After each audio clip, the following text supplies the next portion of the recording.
में प्रवासी पक्षी चले आते हैं।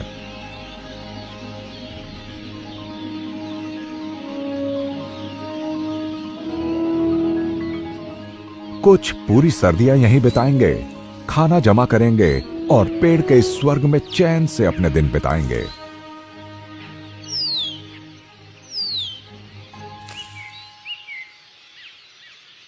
यहां से गुजरने वाले तकरीबन सारे पक्षी पके हुए जैतून से आकर्षित होते हैं।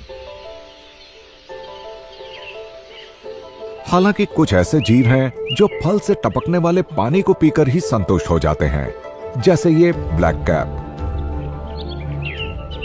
जैतून की कई किस्में होती हैं, पर सब में एक गूदेदार फल होता है जिसमें बड़ी तादाद में ऊर्जा, सोडियम, फाइबर और विटामिन ई होता है।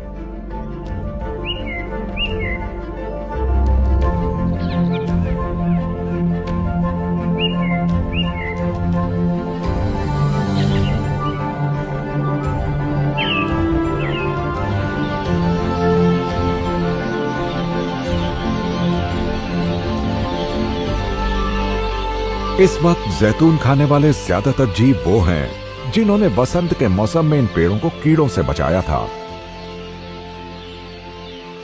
इस तरह जैतून के ये पेड़ अपनी हिफाजत करने वाले इन जीवों का एहसान उतारते हैं।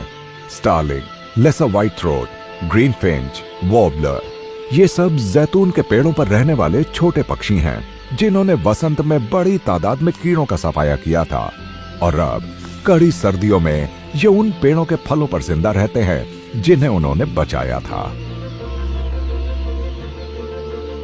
यहां तक कि कबूतर भी कपकपाने वाली इन सर्दियों में यहां चले आते हैं।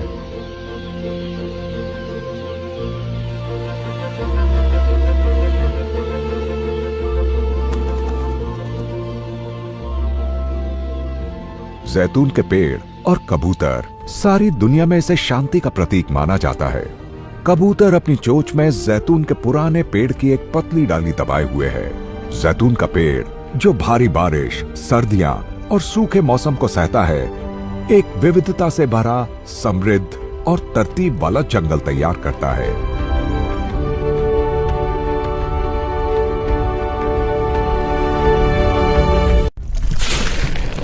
चौड़े पत्तों वाले या पतझड़ी जंगल एक तरह के टेम्परेट जंगल होते हैं जो अमेरिका और कनाडा के पूर्व और पश्चिम दोनों तरफ फैले हुए हैं। इसके अलावा पूर्वी एशिया, पैटागोनिया और यूरोप के बीचों बीच भी।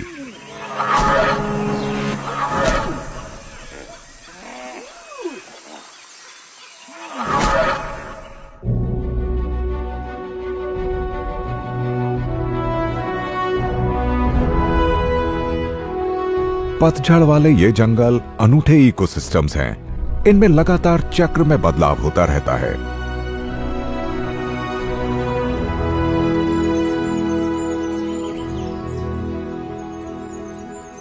ऐसे जंगलों के पेड़ों की पत्तियां ऊपर एक घना शामियाना बनाती हैं और नीचे अंधेरे से घिरा ठंडा इलाका।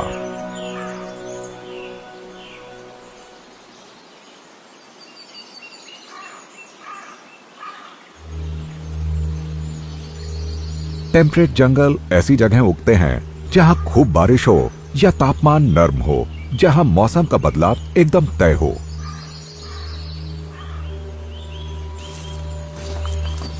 बीच, हॉर्नबीम, ओक और नींबू के पेड़ यहां झुंड में उगते हैं। ये धरती के उत्तरी टेम्परेट इलाकों में फैले हुए हैं और रहस्यमय, तकरीबन जादुई इलाका तैयार करते हैं।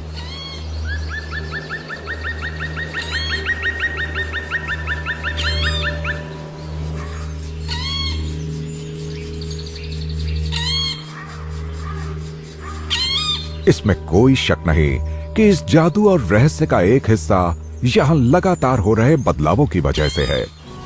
पत्तों वाले इन पतझड़ी जंगलों का ढांचा पेचीदा होता है और यहां पौधों की प्रजातियों की विविधता देखते ही बनती है।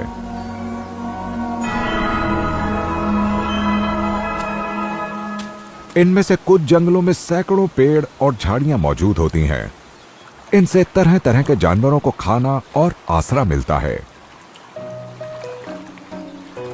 ट्रॉपिक्स के पार इन जंगलों में धरती के सबसे विविध रंगी कीट पतंगे और पक्षी पाए जाते हैं।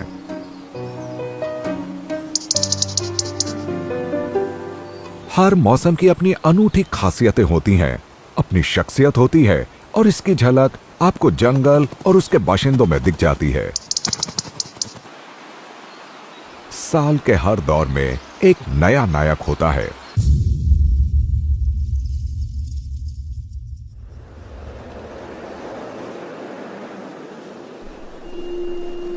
सर्दियों में तो यूं लगता है मानो पत्तों से भरा ये जंगल मर ही गया है।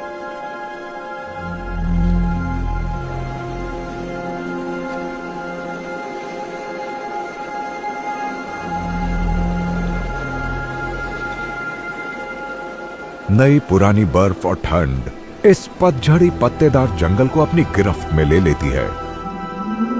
सर्दियों में पेड़ों के पत्ते पूरी तरह झड़ जाते हैं, वो एकदम नग्न हो जाते हैं।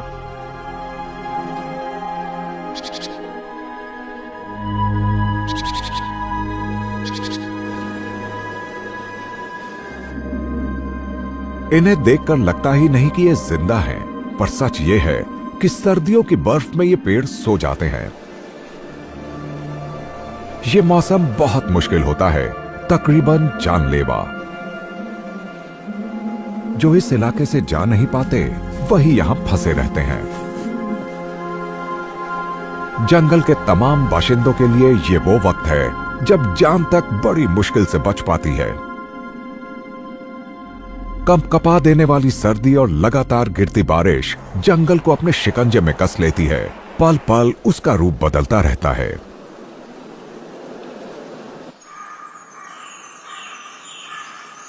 पेड़ों की छाल जिस पर काई उगती है, गिरी हुई डालियां और कुछ बीज, यहां के छोटे बड़े जानवरों के लिए बस यही खाना बचा रह जाता है। यूरोपियन भैंसा अपने बहुत घने फर की वजह से इस बहुत कठिन मौसम के थपेड़े झेल लेता है।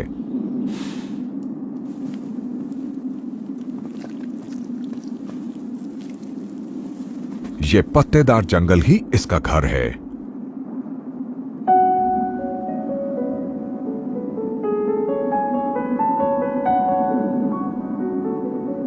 सर्दियों में ये भैंसे करीब 50 सदस्यों का एक झुंड बना लेते हैं और मिलकर फल और जड़ें खोजते हैं और बर्फ में दबे पुराने चारागाह भी।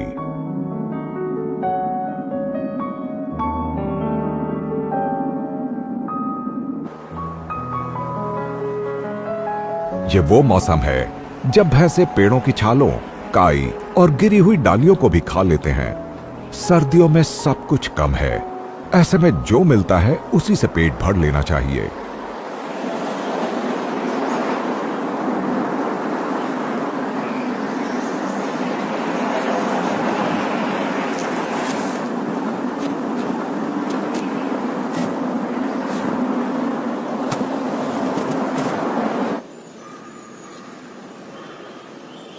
गिलहरियां सर्दियों का ज्यादातर वक्त शीत निद्रा में बिताती हैं। वो सिर्फ धूप वाले दिनों में कुछ घंटे अपनी ताकत जमा करने के लिए निकलती हैं।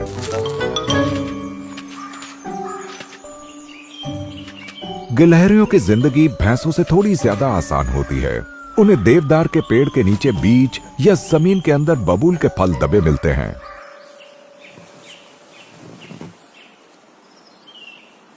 जब मौसम बदलता है, ऐसे दौर में जिंदा रहने के लिए कुशल और समझदारी से भरी रणनीति की जरूरत पड़ती है। कई पक्षी यहां की बर्फीली सर्दियों से बचने के लिए हजारों किलोमीटर दूर चले जाते हैं, जबकि कुछ इसी जंगल के थोड़े गुनगुने और सुरक्षित इलाकों में पनाह लेते हैं। इन जंगलों के पेड़ जानते हैं कि इस सबसे मुश्किल मौसम का सामना कैसे किया जाता है। ये बस सोते हुए इंतजार करता रहता है। इनके तनों और जड़ों में जीने लायक ऊर्जा जमा रहती है।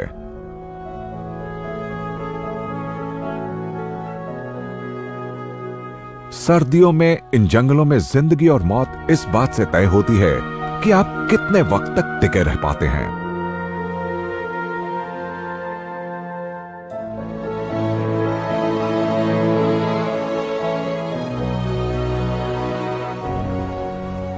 हर बीतते दिन के साथ हिरण और दूसरे जानवर जिंदगी की तरफ एक कदम और बढ़ाते हैं। सर्दियां हमेशा के लिए नहीं रहेंगी। ये मौसम भी एक दिन जरूर बदलेगा।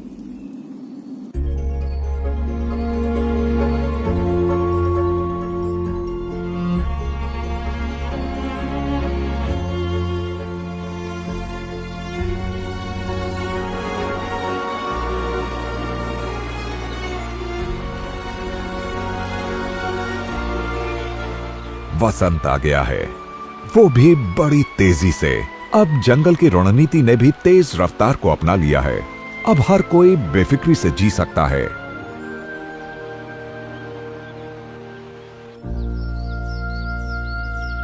अब तापमान बढ़ रहा है और नमी भी। इसका मतलब यह है कि इन पेड़ों को पानी छोड़ने के लिए ज्यादा सतह की जरूरत पड़ती है। ऐसे में चौड़ी और बड़ी पत्तियां काम आती हैं। इन्हें पूरी रफ्तार में काम